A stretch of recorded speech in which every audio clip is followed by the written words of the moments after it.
Trapped inside a crushed metal cockpit, a British aristocrat screamed in agony as a raging fire slowly burned him alive. It was a horrific, excruciating death. Yet, the most disturbing detail of his demise wasn't the hellfire.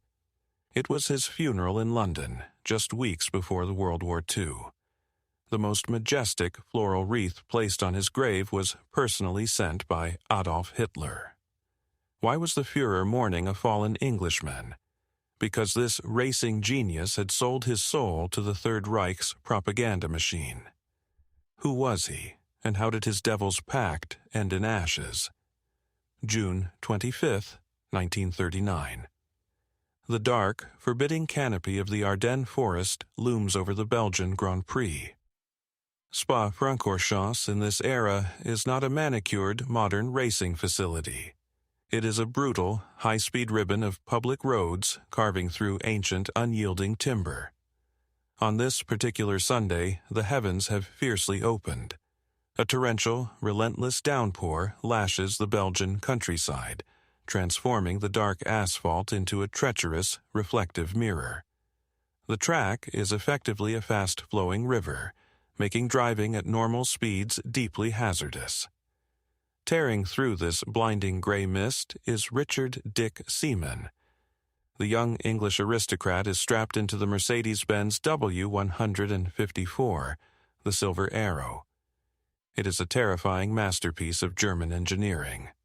A supercharged 12-cylinder monster producing well over 400 horsepower. In an era entirely devoid of aerodynamic downforce, computer-aided traction control, or advanced wet-weather tires, unleashing this level of raw power on a flooded circuit is an exercise in pure madness. Dick Seaman sits fully exposed to the elements in an open cockpit, wearing nothing more than a thin canvas suit, a basic leather cap, and goggles that are hopelessly smeared with a blinding mixture of castor oil and muddy rainwater. There are no seat belts. You are simply wedged into the machine, relying on physical strength and sheer willpower to stay aboard. The race becomes an agonizing test of endurance, and the counter ticks over to the 22nd lap. Seaman is utterly exhausted, his body battered by the freezing rain and the immense physical effort required to wrestle the steering wheel at racing speeds. He is navigating the high-speed sweeping descent of the circuit, the supercharged engine screaming its harsh metallic roar through the dense trees. Exiting the notoriously fast club corner, he carries formidable velocity as he sets up his braking point for the treacherous La Source hairpin. The silver machine hurtles forward, its narrow, heavily grooved tires desperately clawing through the deep, standing puddles covering the tarmac. Then, the fragile laws of physics exact their ruthless toll. Aquaplaning is a sudden, terrifying phenomenon. At extreme velocities, the tires entirely fail to displace the sheer volume of water on the road surface. The front end of the heavy Mercedes literally lifts off the asphalt, riding solely on a frictionless layer of water. In a fraction of a millisecond, the heavy steering wheel goes completely slack in Seaman's hands. The vital, physical connection to the road is abruptly severed. The immense torque of the supercharged engine instantly overwhelms the rear traction. The tail of the silver machine snaps aggressively and uncontrollably out of line. He instinctively countersteers, his arms working in a frantic, desperate blur, trying to negotiate with the sliding mass of metal. But there is absolutely no grip to be found. The Mercedes forcefully leaves the racing surface, plunging off the edge of the asphalt and onto the saturated grass verge. Wet grass offers zero friction. It acts exactly like black ice. The formidable vehicle is now a 400-horsepower unguided missile, sliding sideways across the uneven terrain at lethal speed. Seaman becomes a helpless passenger strapped into a heavy metal tub, staring out the side of his cockpit as the dark, imposing trunk of an ancient tree grows terrifyingly large in his peripheral vision. There is no time to brace for the impact. It is apocalyptic. The left side of the silver machine slams laterally into the unforgiving timber with a deafening, sickening crunch that drowns out the roar of the storm. The kinetic energy of the collision is transferred directly into the chassis. The heavy steel frame of the Mercedes literally folds, contorting and wrapping itself fiercely around the solid trunk of the tree. Inside the cramped, crushed metal cockpit, the blunt force trauma is devastating. The brutal deceleration throws Seaman heavily against the interior of the car. In the chaos of the crushing metal, his right arm takes a catastrophic blow against the cockpit wall. The bone snaps with a sickening crack, breaking cleanly. The limb instantly goes limp, hanging uselessly at his side, rendered entirely paralyzed by the extreme physical trauma. The pain is blinding, but it is about to become profoundly irrelevant. In 1939, extracting yourself from a wrecked Grand Prix car was a complex, deliberate mechanical procedure. The cockpits were incredibly tight, designed to wrap securely around the driver's body. To get out, a driver had to use both hands to manually depress a heavy metal latch and pull the entire steering wheel assembly off its splined column. With a shattered, dangling right arm, this life-saving action is physically impossible. He cannot remove the wheel. He is permanently pinned beneath the steering column, his legs jammed into the crushed footwell. He is bolted into a shattered machine. The sudden deformation of the chassis has ripped open the main, pressurized fuel lines feeding the 12-cylinder engine. Gallons of high-octane, highly volatile racing fuel surge uncontrollably into the crushed compartment. It soaks the floorboards, saturates his thin canvas racing suit, and pours relentlessly over the glowing, hot exhaust pipes of the supercharger. It only takes a single, microscopic spark from the grinding metal or the raw heat of the exhaust itself. The explosion is instantaneous. A roaring fireball erupts from the wreckage, swallowing the silver machine in a blinding flash of white and intense orange. What follows are the longest, most agonizing seconds imaginable. Over 30 seconds trapped inside a raging furnace is an eternity of absolute hell. The freezing Belgian rain continues to pour from the sky, hissing as it strikes the towering wall of fire, creating a suffocating shroud of thick black smoke and scalding steam. Inside this inferno, Dick Seaman is consumed by the relentless heat. The temperature is apocalyptic. It sears through his fuel-soaked canvas overalls, melting the fabric directly onto his skin. His left arm thrashes in a desperate, useless struggle against the heavy steering wheel that pins him down. The fire fiercely consumes the oxygen, superheating the air he tries to scream with, searing his lungs from the inside out.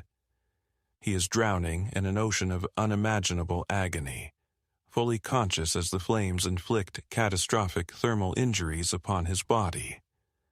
Outside the blaze, the track marshals and spectators are paralyzed, driven back by the sheer, blistering wall of radiation.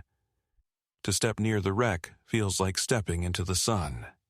But amidst the chaos and the screaming, a single figure breaks the line. A courageous Belgian military officer, stationed trackside, refuses to stand by and watch a man perish. Ignoring the lethal heat that immediately begins to scorch his own uniform, he plunges headfirst into the blinding smoke and roaring flames. Fighting the fire, coughing through the toxic fumes, he reaches his bare hands directly into the burning cockpit. Grabbing the trapped driver by his scorched suit, the officer uses every ounce of adrenaline-fueled strength he possesses to forcefully tear the limp body out from under the steering wheel.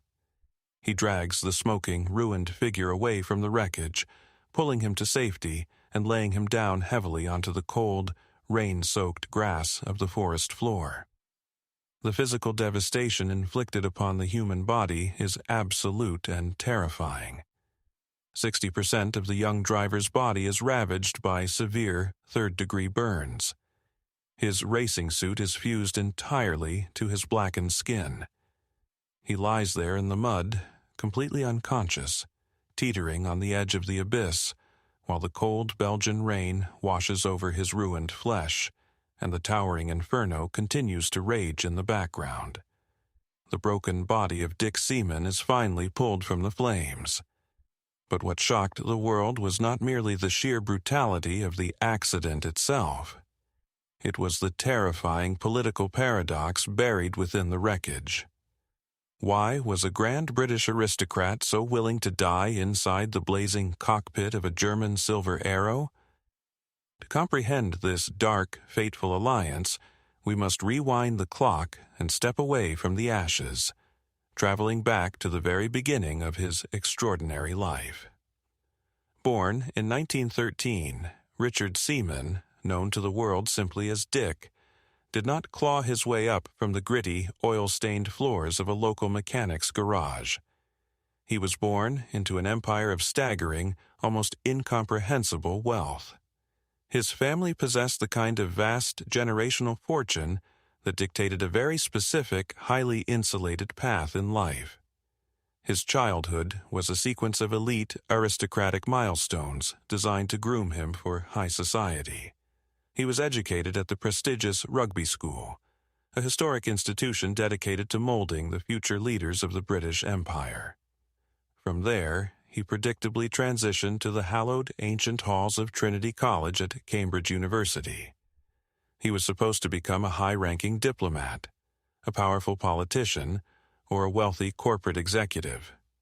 He was expected to wear perfectly tailored suits, inherit the family estate, and spend his weekends attending polite upper-class gatherings. But the quiet, predictable life of Cambridge could not contain him.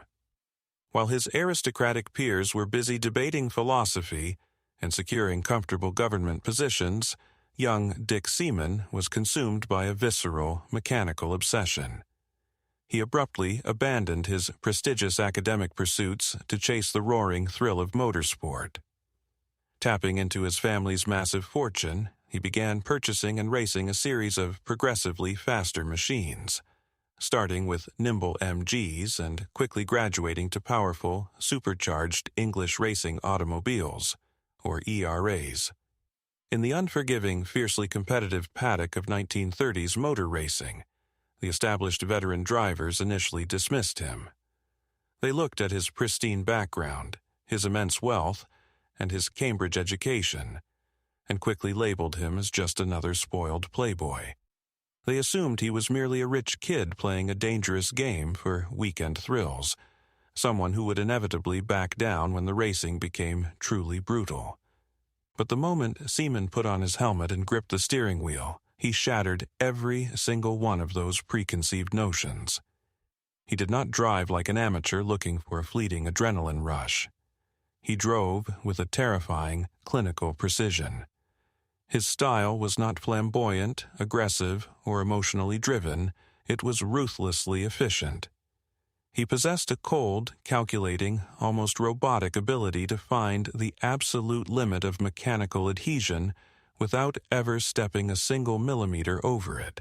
He was a surgeon operating a heavy machine at lethal velocities. He began to dominate local and regional races not through raw anger, but through a chilling, mathematical perfection. This distinct, cold-blooded brilliance did not go unnoticed. By the mid-1930s, the landscape of Grand Prix racing had radically shifted. The sport was no longer dominated by passionate independent garages. It had been forcefully taken over by massive, state-funded German engineering juggernauts. The Silver Arrows of Mercedes-Benz were terrifying technological marvels, heavily subsidized by the government to demonstrate absolute national superiority on the world stage. Managing this invincible armada was Alfred Neubauer, the legendary, imposing team boss of Mercedes. Neubauer was a notorious perfectionist, a man who demanded absolute mechanical and human superiority. He desperately needed drivers who could tame his wildly overpowered 400-horsepower beasts without destroying them. When Neubauer observed Seaman tearing up the tracks across Europe, He didn't see a pampered British aristocrat. He saw a human mirror of pure German engineering. He saw a man who drove with the exact same cold, ruthless precision that his own mechanics used to build the engines. Neubauer extended a highly secretive, exclusive invitation. He summoned the young Englishman to the legendary Autodromo Nazionale di Monza in Italy for a rigorous, high-pressure test drive. This was the ultimate proving ground. The Mercedes was notoriously difficult to master, a heavy, brutal machine that had terrified and physically broken many experienced veteran drivers. The German mechanics watched with deep skepticism as the slender English aristocrat arrived in the pit lane. Seaman was entirely unfazed by the immense pressure, the glaring eyes of the German elite, or the terrifying reputation of the Silver Arrow. He calmly strapped himself into the silver cockpit, fired up the deafening supercharged engine, and took to the high-speed circuit.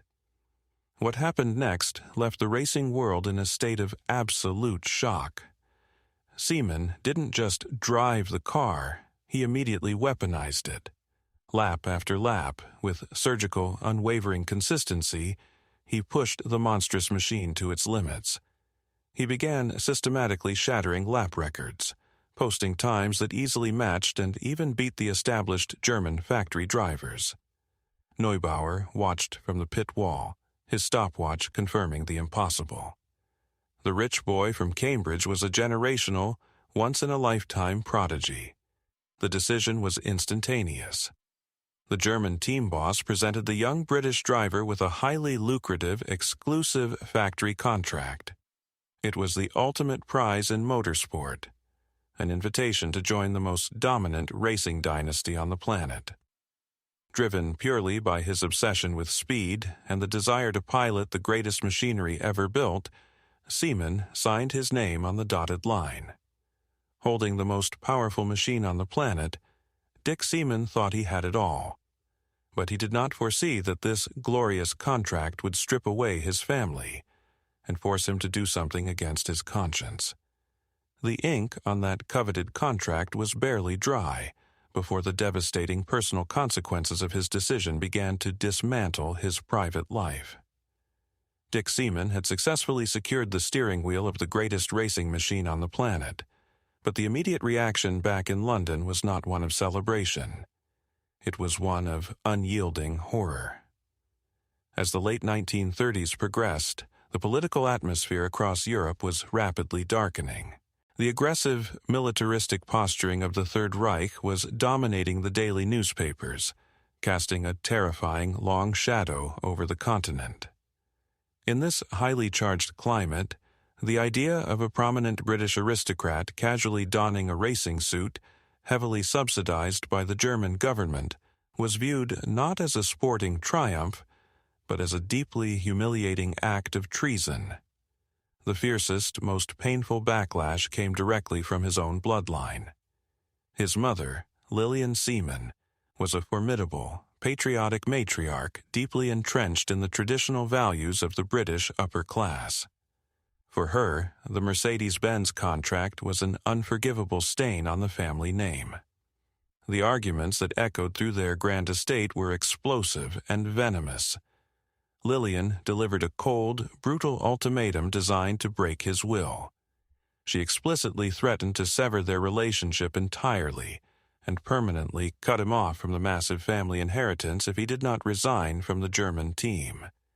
It was a vicious psychological trap. Choose your country and your family, or choose the silver machine. Hopelessly addicted to the visceral, roaring thrill of the supercharged engine, Seaman chose the machine. He chose speed over his inheritance.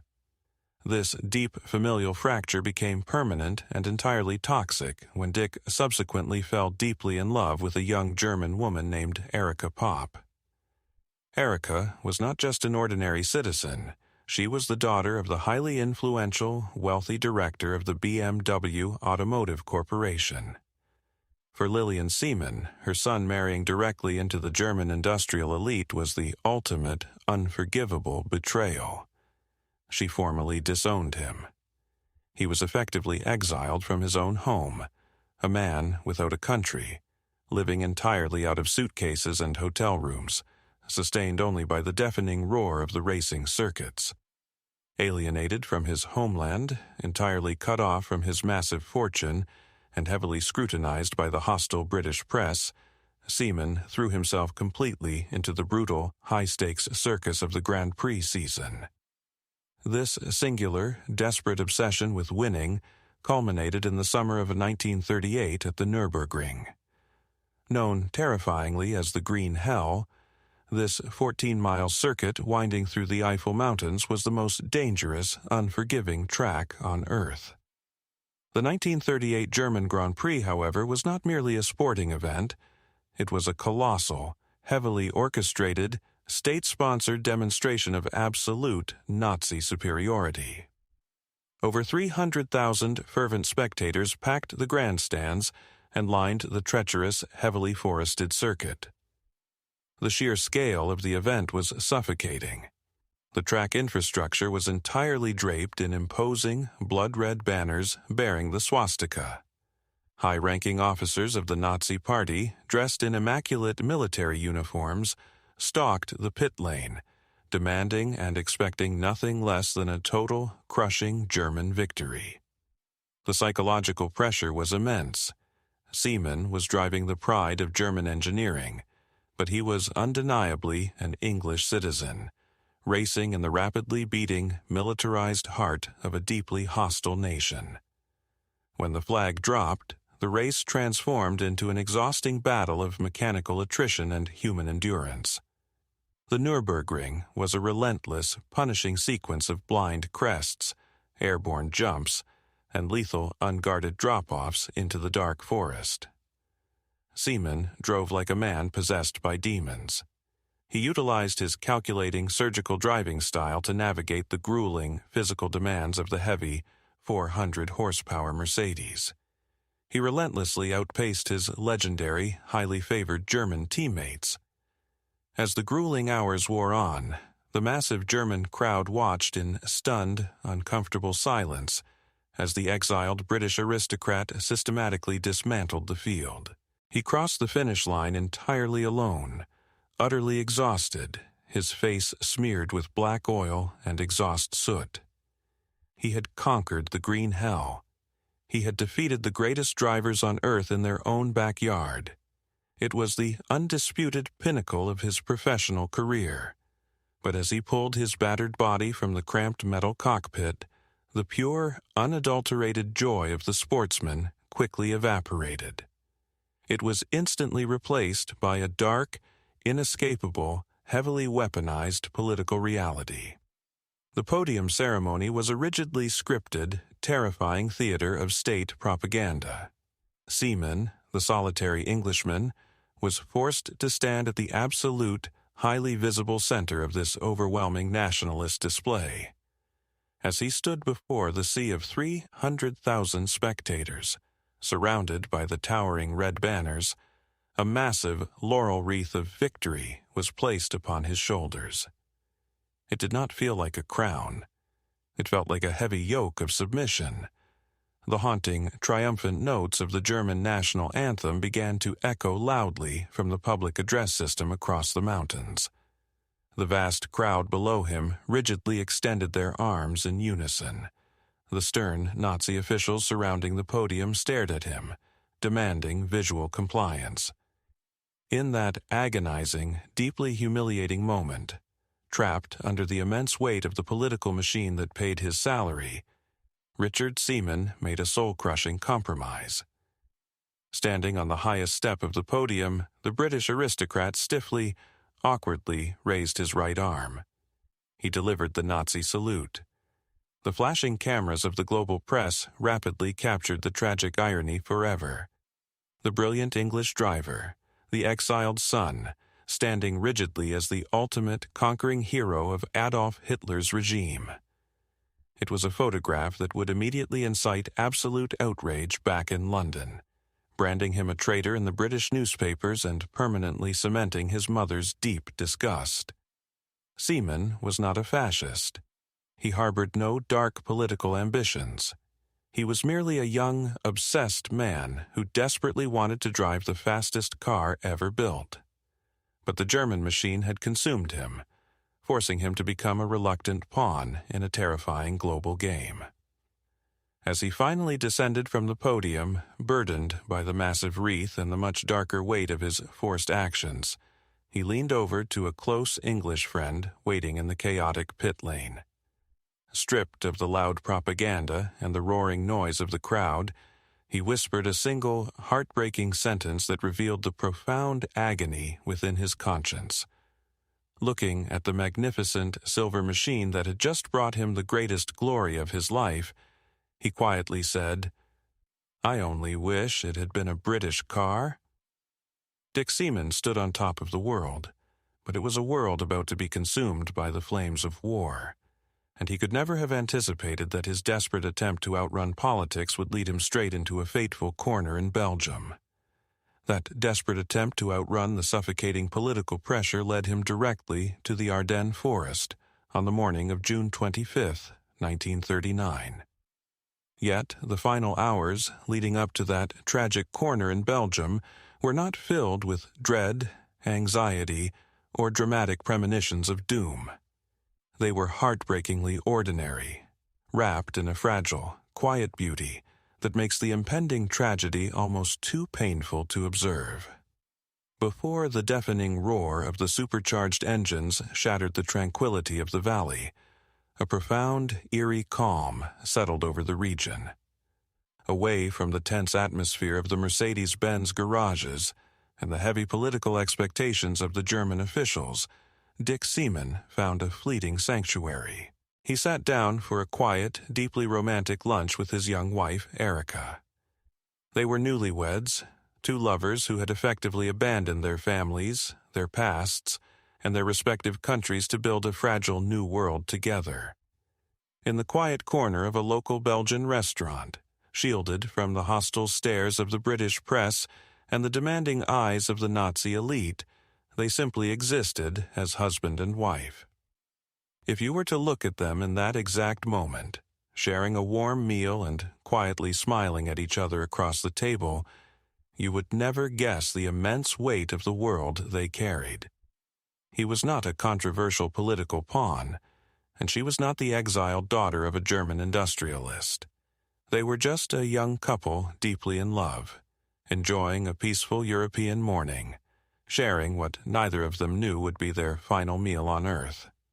The audience, armed with the horrifying knowledge of the infernal blaze that awaits him at La Source, is forced to watch this tender, innocent exchange with a heavy, agonizing sense of impending doom.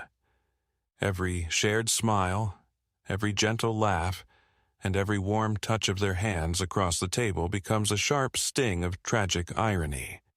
It is the devastating calm before a monumental storm, but this fragile illusion of peace could not last. As the lunch concluded and the couple made their way back to the intimidating Spa-Francorchamps circuit, the atmosphere violently shifted. The bright, pleasant morning sky was rapidly swallowed by a bruised wall of dark, heavy storm clouds rolling in ominously over the ancient treetops. The Ardennes forest is notoriously unforgiving, famous for its sudden microclimates that can trap drivers without warning. The temperature rapidly plummeted. A cold wind whipped through the grandstands. And then the heavens ripped open. A torrential, blinding rainstorm began to relentlessly pound the Belgian countryside. The racing conditions instantly deteriorated from merely challenging to practically suicidal. The massive, winding circuit, composed entirely of undulating public roads, was soaked within minutes. The heavy rainwater mixed dangerously with the residual oil, dirt, and rubber left on the asphalt, creating a slick, mirror-like surface that mimicked the lethal properties of black ice. For the mechanics and team managers nervously watching the skies from the pit wall, the relentless downpour was an absolute nightmare. The Mercedes-Benz W154 was a brutal, overpowering beast even in perfect, bone-dry conditions. Unleashing over 400 horsepower onto a flooded, frictionless track was an open invitation to a massacre. Yet, as Dick Seaman stood in the rain-swept pit lane, staring at the water-logged silver machine, there was no hesitation in his cold, focused eyes. He was driven by a complex, consuming internal fire that pushed him far beyond the boundaries of normal human fear and logic. He was an outcast. He had sacrificed his relationship with his mother, his vast aristocratic inheritance, and the respect of his homeland to sit in that exact seat. He had to prove to himself, to the hostile British public, and to the cold German machine that the ultimate price he paid was worth it. He needed to win. He needed to dominate regardless of the weather. He kissed Erica goodbye, a brief, loving farewell, amidst the chaotic noise of the busy garages, entirely unaware of its permanent finality. He pulled his thin canvas racing overalls tight, strapped on his heavy leather helmet, and lowered his slender frame into the cramped metallic confines of the cockpit. The massive 12-cylinder engine fired up with a deafening bark, instantly drowning out the sound of the torrential rain hitting the pavement. As the grueling race unfolded, Seaman drove with a breathtaking brilliance that defied the lethal conditions, while other veteran drivers struggled simply to keep their heavy machines pointing in a straight line. The English aristocrat danced fiercely on the razor edge of adhesion. He ruthlessly wrestled the unstable Silver Arrow through the deep, standing water. He aggressively hunted down the leaders, his driving fueled by a desperate need to validate his exiled existence. Through sheer willpower and surgical precision, he successfully carved his way through the blinding gray spray, overtaking the competition and officially claiming the lead of the Belgian Grand Prix. He was the undisputed master of the storm, pushing the physical limits of the machine. He gripped the heavy steering wheel with intense focus, his foot relentlessly pinning the throttle to the floorboard. The silver machine accelerated with formidable force, throwing a massive rooster tail of water into the air as it vanished into the blinding mist of the Ardennes forest, hunting for the next sweeping corner. The roaring engine tore through the rain, hurtling straight toward the fatal destiny waiting at La Source, plunging him into the very inferno that would soon claim his machine. But the ultimate battle of this English gentleman did not end within those towering flames. It took place inside a quiet hospital ward that very night. The true battle for his life moved away from the blazing, rain-soaked wreckage in the Ardennes forest, finding its quiet, agonizing conclusion within the sterile, cold walls of a local Belgian hospital. The frantic energy of the Grand Prix had vanished, replaced by a suffocating, heavy silence that pressed down upon the room. Inside the dimly lit medical facility, Richard Seaman lay perfectly still. The young, impossibly handsome aristocrat who had charmed the European racing paddocks was now entirely unrecognizable. The catastrophic third-degree burns had ravaged over 60% of his body. He was wrapped almost completely from head to toe in thick, stark white gauze bandages, reduced to a haunting, ghostly figure resting beneath the crisp hospital sheets. The agonizing physical torment he was enduring was beyond human comprehension, slightly dulled only by heavy, steady doses of morphine pumping relentlessly into his veins. The imposing figure of Alfred Neubauer, the legendary and notoriously strict Mercedes-Benz team manager, stood heavily at the foot of the bed. Alongside him were the German racing officials, men who were usually so demanding and emotionally detached, now reduced to silent, grieving witnesses in the face of absolute tragedy. In the ruthless world of 1930s motorsport, when a driver suffered a catastrophic crash of this magnitude, it was incredibly common for them to lash out in their final moments. They would often curse the mechanics, blame a failed suspension component, or scream about the treacherous track conditions. Neubauer, standing over the ruined body of his star driver, likely expected to hear a dying man's bitter, justified outrage against the brutally overpowered machine that had just killed him. But Dick Seaman was a product of the British aristocracy, a man raised from birth with an unshakable sense of personal honor and intense stoicism. As his heavily sedated mind fought its way through the blinding oceans of pain to regain a fragile moment of lucid consciousness, he refused to seek a scapegoat. He slowly turned his bandaged head toward the massive German manager. Speaking through severely scorched lungs, his voice reduced to a fragile, raspy whisper that barely broke the silence of the hospital room, he delivered a dying declaration that would permanently cement his legacy as the ultimate, tragic gentleman of motorsport. He did not complain about the torrential Belgian rain, nor did he blame the terrifying handling of the silver machine. Instead, he looked directly at the men who had built the car that burned him, and offered a pure, heartbreaking apology. "I was going too fast for the conditions," he whispered weakly into the quiet room, his words carrying the immense weight of absolute accountability. "It was entirely my own fault. I am sorry." Even facing the terrifying abyss of his own horrific death, Seaman refused to abandon his dignity. He voluntarily carried the full weight of the tragedy on his own broken shoulders, entirely absolving the mechanics and the German engineers of any lingering guilt.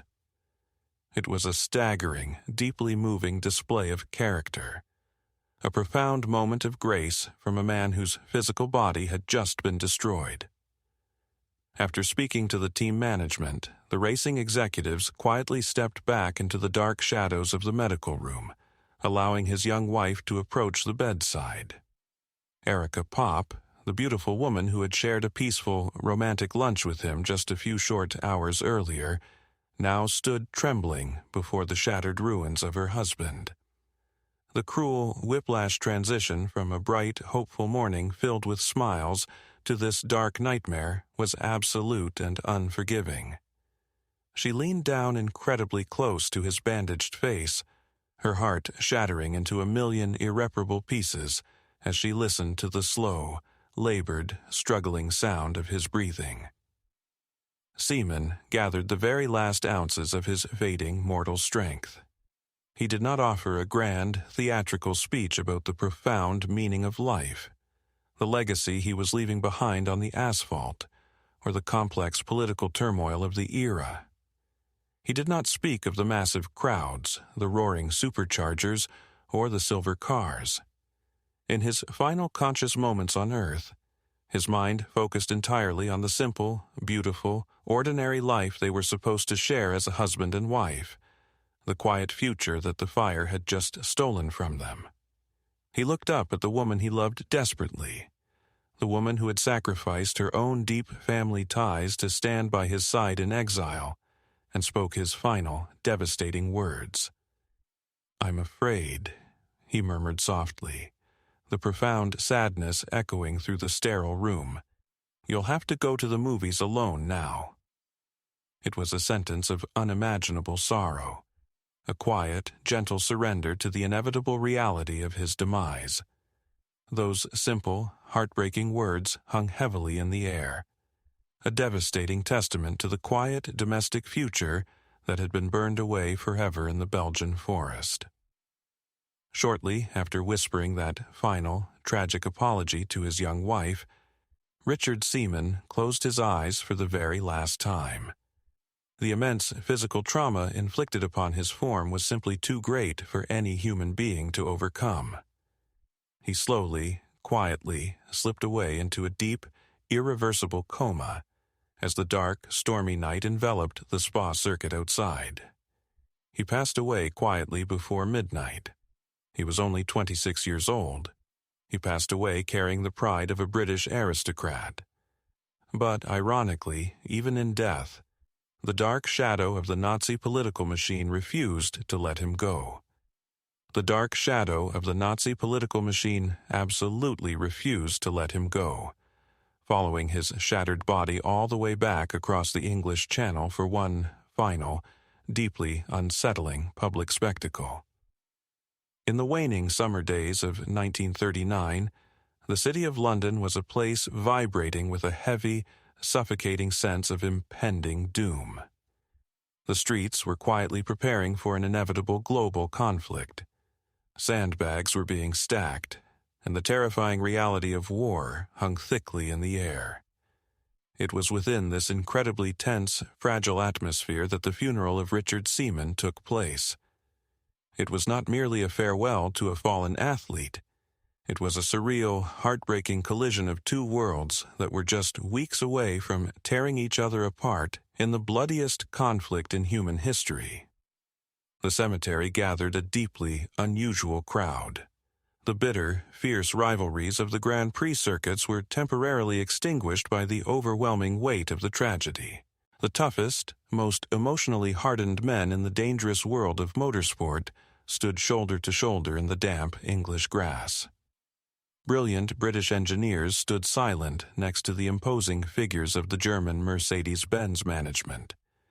Men who regularly looked death in the eye without blinking were openly weeping. Alfred Neubauer, the famously strict German team boss, was utterly devastated, shedding heavy tears for the young English prodigy he had shaped into a champion. For one brief, fleeting afternoon, shared human grief bridged the rapidly widening political chasm between the United Kingdom and the Third Reich. But this fragile moment of unity was abruptly pierced by the presence of a single, colossal object resting prominently near the grave. It was the very image that brought us into this dark history. Amidst the quiet, understated floral arrangements sent by heartbroken family members and loyal British friends, there sat an incredibly extravagant, massive wreath of lilies and roses. It was an arrangement of such overwhelming scale and grandeur that it immediately commanded the attention of everyone present. Yet, the sheer beauty of the flowers was entirely eclipsed by the chilling, horrifying reality of its origin. Draped across the magnificent blooms was a stark ribbon bearing the unmistakable insignia of the Nazi Party, and attached to it was a card carrying the personal, direct signature of the German Chancellor, Adolf Hitler. The visual paradox was staggering and deeply disturbing. Here, in the heart of the British capital, just moments before the Luftwaffe would begin raining fire down upon the very same streets, the Führer was publicly mourning a fallen Englishman. It was a masterful, chilling final act of state propaganda. To Adolf Hitler and the terrifying Nazi propaganda machine, Dick Seaman was never truly a human being, nor was he viewed merely as a respected foreign rival. He was a highly valuable, heavily utilized asset. He was the ultimate, irrefutable proof of German mechanical supremacy, a foreign aristocrat who had publicly validated their engineering dominance by choosing to drive their Silver Arrow. The massive wreath was not a genuine expression of human sorrow. It was a final, cold, calculated claim of ownership over his legacy. This is the ultimate, tearing tragedy of Richard Seaman's incredibly brief existence. He was a man consumed by a singular, blinding passion. He was a racing purist, a genius behind the wheel who cared absolutely nothing for international borders, political ideologies, or the dark machinations of government propaganda. He simply wanted to go faster than any human being had ever gone before, and he was willing to make a Faustian bargain with the devil to acquire the magnificent machinery that could take him there. But history is exceptionally cruel to those who attempt to ignore it. Seaman genuinely believed he could simply remain neutral, treating the swastika on his racing uniform as nothing more than a corporate sponsor's logo. He failed to realize that in an era defined by totalitarian extremes and global conquest, political neutrality is an impossible illusion. By choosing to pilot the silver machine, he allowed himself to become a pawn in a terrifying global chess match.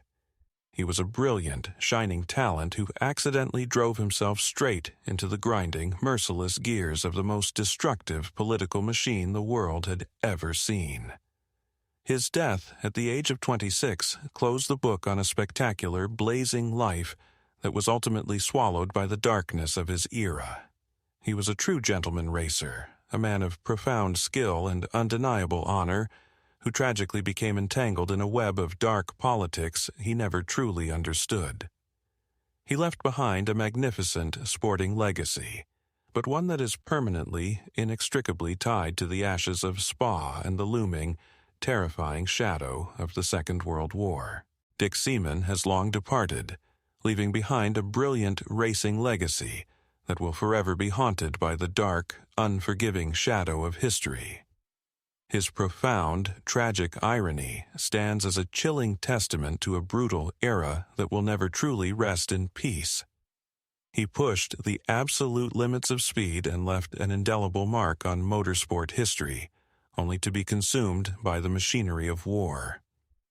What are your thoughts on Dick Seaman's tragic fate and his final ride? Drop a comment below. If you like this video, please subscribe to Terminal Velocity as we continue to explore these dark files together. Thanks for tuning in, and farewell.